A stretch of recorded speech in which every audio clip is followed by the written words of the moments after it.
Hi மக்களே, சப்ஜெக்டை பார்த்துருப்பீங்க. மக்களை குழப்பும் ஊடகங்கள்.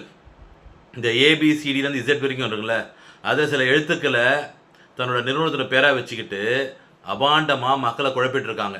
அதாவது திமுக கூட்டணி ஸ்வைப் அவுட் பண்ணோம், இத்தனை சீட் வின் பண்ணுவாங்க. அதிமுக கூட்டணி இத்தனை சீட் வின் பண்ணுவாங்க. தாவேகா இத்தனை சீட் வின் பண்ணுவாங்கன்னு தவறான பரப்புரைகளை செஞ்சிட்ருக்காங்க இந்த ஊடகங்கள். தயவு செஞ்சு அதை பார்த்து குழம்பாதீங்க. உங்கள் மனசை ஒன்று மட்டும் நினச்சிங்க.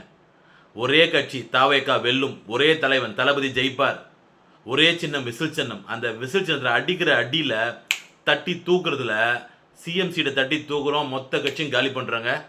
புரிஞ்சுக்குங்க, உங்களை குழப்புறாங்க. தயவு செஞ்சு அதில் அடிபணியாதீங்க. உங்களோட ஃபோக்கஸ் ஃபுல்லாக நம்ம வாக்களிப்போம், வாக்களித்த பிறகு ரிசல்ட்டை பார்த்துப்போம். இந்த ப்ரீ டெஸ்ட் பண்ணுறோம், நாங்கள் சர்வே பண்ணுறதுலாம் ஊடகங்கள் சரியாக செய்கிறான் என்பது எனக்கு நம்பிக்கை இல்லை.